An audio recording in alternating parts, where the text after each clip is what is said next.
ఓం గంగణపతయ నమ ఐం సరస్వత్యై నమ క్రీం క్రీం మహాకాళికాయ నమ ద్రాందత్తాత్రేయ నమ శ్రీరామ జయ రామ జయ జయ రామ రామాయ నమ ఓం నమ శివాయ శివాయ గురువే నమ ఓం నమో భగవతే మేధా దక్షిణామూర్తి మహ్యం మేధాం ప్రజ్ఞాం ప్రయచ్చస్వ వెంకృష్ణాయ గోవిందాయ గోపీజనవల్లభాయ శ్రీకృష్ణ పరబ్రహ్మణే పరంజ్యోతిషే నమో నమ మాతృభ్యో పితృభ్యో ఋషిభ్యో గురుభ్యో నమో నమ ఆచార్యదేవేభ్యో నమో నమ జయ గురు దత్తాత్రేయ గాయత్రి పరంబకాయ నమ.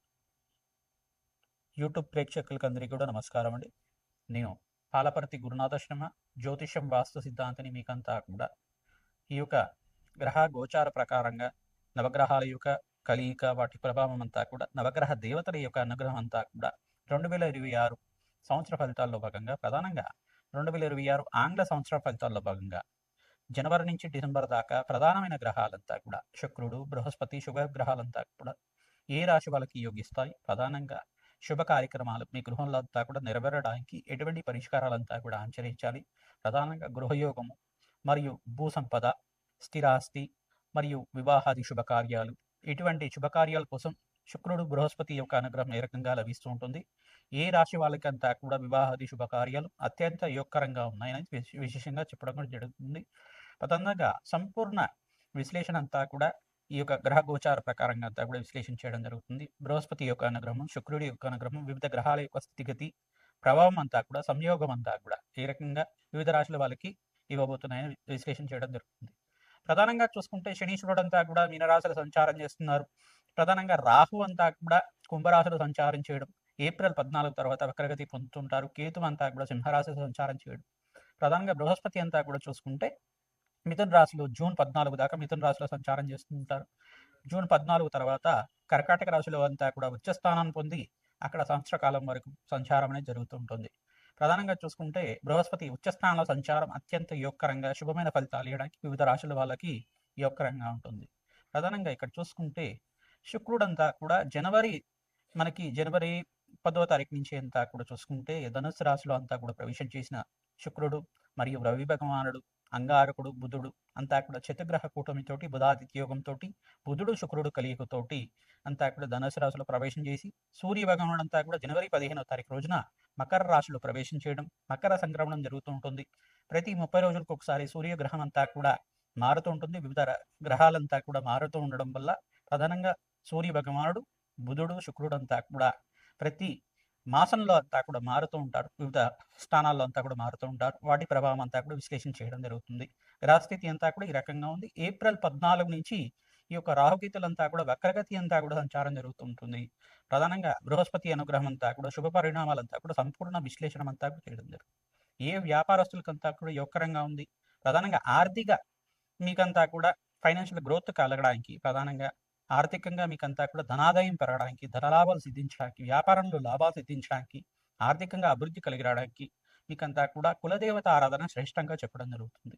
ఎవరైతే కనుక కులదేవత ఆరాధన విశేషంగా చేసుకుంటుంటారో మేషాది ద్వాదశ రాశుల వాళ్ళు విశేషంగా మీకంతా కూడా అత్యంత అనుకూలంగా అష్టేశ్వర ప్రాప్తి రావడానికి ఆస్కారం ఉంటుంది. గోచార చక్రవశాత్తు చూసుకుంటే మీకంతా కూడా దత్తనాడి ప్రకారంగా ఈ యొక్క ప్రశ్నారూఢ జాతకం ప్రకారంగా గోచార చక్రవశాత్కంతా కూడా వివిధ రాశుల వాళ్ళకి ఈ యొక్క గ్రహస్థితి ప్రభావం ఈ రకంగా ఉంది.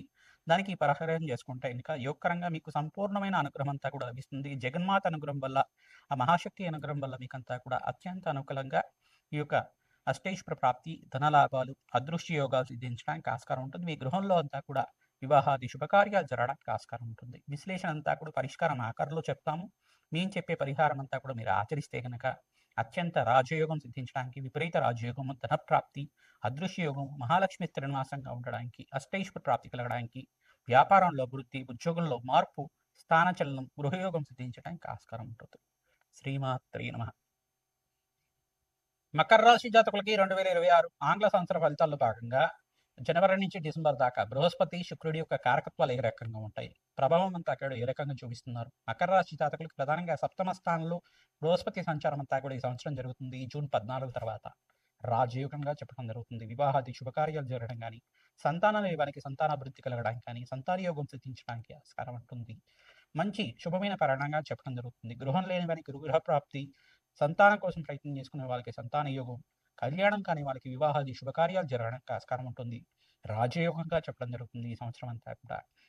ఎవరైతే విదేశీయాన యోగం కోసం ప్రయత్నం చేసుకుంటారో మీకు అంతా కూడా విదేశీయాన యోగం అంతా కూడా సిద్ధించడానికి ఆస్కారం ఉంటుంది. ధన ధాన్యాది సమృద్ధి కలగడానికి ఆస్కారం ఉంటుంది. జపము దానాది కార్యక్రమాల్లో భాగంగా మీ జన్మజాతకంలో ఈ గ్రహాలు గనక బలహీనంగా ఉంటే వాటికి జపము దానాది కార్యక్రమాలు చేయండి. గోచారిత్య కూడా వర్తిస్తుంది. ప్రధానంగా శనీశ్వరుడికి, చంద్ర భగవానుడికి, బృహస్పతికి, అంగారకుడికి మరియు శుక్రుడికి జపము హోమాది కార్యక్రమాలు ఆచరించుకోవడం వల్ల విశేషమైన పుణ్యప్రాప్తి లభిస్తుంది. అష్టేశ్వర ప్రాప్తి లభిస్తుంది. గోచారిత్య గ్రహదేవతల అనుగ్రహం కలుగుతుంది. జన్మజాతకంలో ఉండే సకల గ్రహదోష నివారణ కలుగుతుంది. అన్నదానం చేయండి. విశేషంగా గోమాత సేవని ఆచరించండి.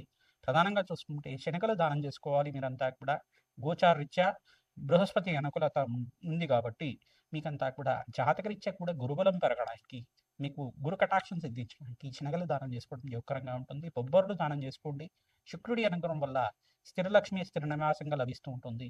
అష్టేశ్వర ప్రాప్తి కలుగుతుంది. మహాలక్ష్మి అనుగ్రహం కోసం శుక్రుడికి ప్రీతికరంగా బొబ్బర్లు దానం చేసుకోవడం, వివాహాది శుభకార్యాలు జరగడానికి ఆస్కారం ఉంటుంది.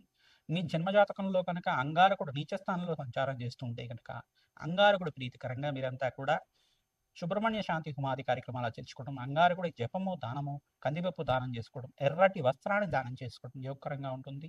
గోచారీత్య కూడా అంగారకుడు యోగకరంగా ఉన్నప్పుడు రాజయోగాన్ని ఇస్తుంటాడు. ప్రధానంగా అంగారకుడు ప్రీతికరంగా మీరంతా కూడా కుజ భగవానుడి ప్రీతికరంగా ఈ యొక్క కూష్మాండ దానం చేసుకోవడం యోగకరంగా ఉంటుంది. ప్రధానంగా చూసుకుంటే సుబ్రహ్మణ్య శాంతి హోమాది కార్యక్రమాలు ఆచరించుకోవడం వల్ల మంచి ఫలితాలు పొందుతారు.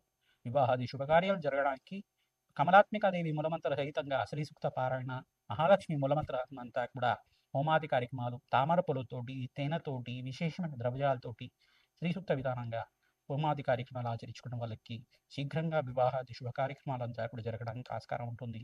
ఈ యొక్క నరఘోష నరపీడ నుంచి బయటపడడానికి మీరంతా కూడా ఎవరైతే కనుక శత్రుబాధలతో బయటపడుతున్నారో, ప్రధానంగా శత్రుబాధలతో బాధపడుతున్నారు మీరంతా కూడా వాళ్ళకి శత్రు బాధల నుంచి బయటపడడానికి ఈ యొక్క కమలాత్మిక దేవి హోమాది కార్యక్రమాలు, మరియు ఇక్కడ చూసుకుంటే ప్రత్యంగరాదేవి శాంతి హోమాది కార్యక్రమాలు, బగలాముఖి శాంతి హోమాది కార్యక్రమాలు, యజ్ఞాది కార్యక్రమాలు చేయడం వల్ల శత్రు నివారణ కోసం ప్రధానంగా శత్రు బాధ భయాల నుంచి బయటపడడానికి, శత్రు భయాల నుంచి బయటపడడానికి, దుఃఖాల నుంచి బయటపడడానికి, మీకంతా కూడా ఆర్థికంగా ఉన్నస్థితి కలగడానికి కాలభైరవ శాంతి హోమాది కార్యక్రమాలు, వటుక భైరవ శాంతి హోమాది కార్యక్రమాలు చేసుకోవడం వల్ల విశేషమైన పుణ్యప్రాప్తి కల్పిస్తుంది.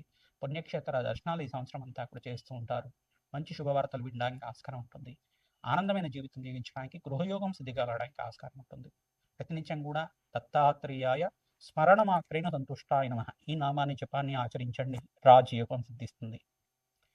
2026 ఆంగ్ల సంవత్సర ఫలితాల్లో భాగంగా మేషాది ద్వాదశ రాశుల వాళ్ళు ప్రతినిత్యం కూడా ఈ పరిష్కారం ఆచరిస్తే గనక రాజయోగం సిద్ధిస్తుంది. 5 గ్రహాలు 6 గ్రహాలంతా కూడా రాజయోగం కలుగుతున్నాయి. ప్రధానంగా చూసుకుంటే ప్రధానంగా మకర రాశి జాతకులకి ఈ సంవత్సరం అంతా కూడా రాజయోగంగా చెప్పడం జరుగుతుంది. ప్రధానంగా వృషభ రాశి జాతకులకు కూడా ద్వితీయార్థంలో అంటే జూన్ 14 తర్వాత రాజయోగంగా చెప్పడం జరుగుతుంది. ఇక్కడ ధనుస్సు రాశి జాతకులకు కూడా మంచి రాజయోగంగా చెప్పడం జరుగుతుంది. కుంభరాశి జాతకులకు కూడా మంచి రాజయోగం, విపరీత రాజయోగం అంతా కూడా ఈ సంవత్సరం అంతా కూడా సిద్ధించడానికి ఆస్కారం ఉంటుంది. ఇక్కడ ప్రధానంగా చూసుకుంటే కన్యా రాశి జాతకులకు కూడా మీకంతా కూడా రాజయోగంగా చెప్పడం జరుగుతుంది. ప్రధానంగా మిథున రాశి జాతకులకంతా కూడా బృహస్పతి రాశిలో సంచారం చేస్తున్నారు కావున మీకు కూడా రాజయోగంగా చెప్పడం జరుగుతుంది. ఈ గ్రహాలంతా కూడా విపరీత రాజయోగం అంతా కూడా ఈ సంవత్సరం సిద్ధిస్తున్నాయి. ఈ గ్రహాలకి ప్రధానంగా బృహస్పతి యొక్క సంచారం అంతా కూడా 5 రాశులకి, ప్రధానంగా 5, 6 రాశులకి, మిథున రాశి, ప్రధానంగా కర్కాటక రాశి జాతకులకు కూడా విపరీత రాజయోగం అంతా కూడా జూన్ 14వ తారీఖు తర్వాత సిద్ధించడానికి ఆస్కారం ఉంటుంది. మిథున రాశి, కర్కాటక రాశి, తర్వాత కన్యా రాశి, తర్వాత ఇక్కడ చూసుకుంటే తులారాశి జాతకులకు కానీ, ధనుసు రాశి జాతకులకు కానీ, ప్రధానంగా మకర రాశి జాతకులకు కానీ, కుంభరాశి జాతకులకు కానీ ఈ సంవత్సరం అంతా కూడా ప్రథమార్థంలో కన్నా ద్వితీయార్థంలో విపరీత రాజయోగం సిద్ధి రావడానికి ఆస్కారం ఉంటుంది. విశేషంగా నవగ్రహాలకంతా కూడా ప్రదక్షిణాలు చేసుకోవడం వల్ల, మేషాది ద్వాదశ రాశుల వాళ్ళు అన్నదానం చేయడం వల్ల ఈ సంవత్సరం అంతా కూడా అష్టేశ్వర ప్రాప్తి కలుగుతుంది. ప్రధానంగా శనీశ్వరుడికి, అంగారకుడికి, బృహస్పతికి, శుక్రుడికి, రాహుకి, సూర్య భగవానుడికి అన్ని గ్రహాలకి ప్రధానంగా ఈ గ్రహాలే ప్రధానంగా ఉంటాయి కావున ఈ గ్రహాలకి మేషాది ద్వాదశ రాశి వాళ్ళు జపము హోమాది కార్యక్రమాలు ఆచరించుకోవడం, ఆ గ్రహాలే ప్రీతికరంగా దానాలంతా కూడా చేసుకోవడం వల్ల, వేద బ్రాహ్మణత్వంతో మూలవంత సహితంగా యజ్ఞాధికరతలు ఆచరించడం వల్ల, విశేషమైన హోమాలంతా కూడా ఆచరించడం వల్ల అష్టేశ్వర ప్రాప్తి కలుగుతుంది. విశేషమైన ధనప్రాప్తి లభిస్తూ ఉంటుంది. వివాహం కాని వాళ్ళకి వివాహాది కార్యక్రమాలు జరగడానికి ఆస్కారం ఉంటుంది. వంశాభివృద్ధి కలుగుతుంది. అష్టేశ్వర ప్రాప్తి కలుగుతుంది. ప్రతినిత్యం కూడా అమ్మవారి ఆరాధన చేయండి. ఖడ్గమాల స్తోత్రాన్ని పఠనం చేసుకోండి.